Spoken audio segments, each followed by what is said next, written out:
Cela fait maintenant 2 semaines que le procès de l'ancienne star du football Benjamin Mendy reste présumé innocent des faits qui lui sont reprochés jusqu'au jugement définitif.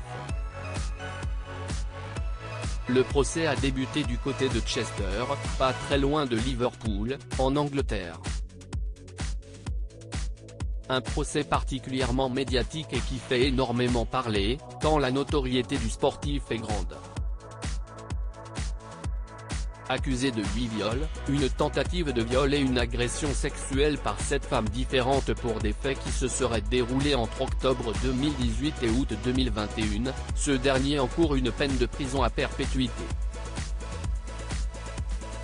Mis sur le banc des accusés aux côtés de celui qui serait son complice, Louis Saha Maturi, aucun lien avec le footballeur Louis Saha, Benjamin Mendy fait face depuis plusieurs jours aux témoignages des plaignantes et certains récits sont parfois très difficiles à entendre. Hier, une 4e femme était entendue par le jury dans cette affaire.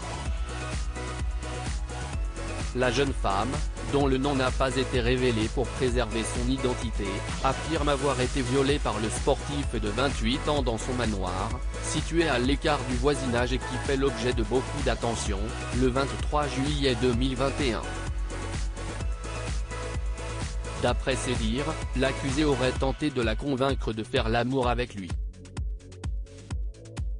Benjamin Mendy l'aurait forcé à lui faire une fellation pas intéressée, cette dernière aurait tenté de trouver des excuses pour ne pas faire l'amour avec Benjamin Mendy, expliquant notamment qu'elle avait peur que ça lui fasse mal, ce à quoi il aurait répondu « Elle est petite, ne t'inquiète pas », en parlant de son sexe. Face à une situation inextricable, elle aurait finalement cédé et fait une fellation au footballeur. En 20 secondes environ, c'était fini, précise-t-elle.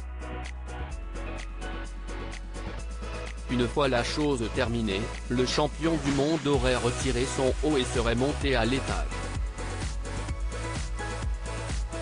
La plaignante se serait alors sentie sale et honteuse, avec l'envie de prendre une douche, tandis que Benjamin Mendy aurait continué à lui envoyer des textos les jours suivants.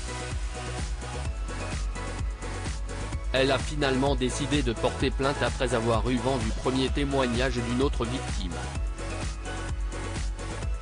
Benjamin Mendy reste présumé innocent des faits qui lui sont reprochés jusqu'au jugement définitif.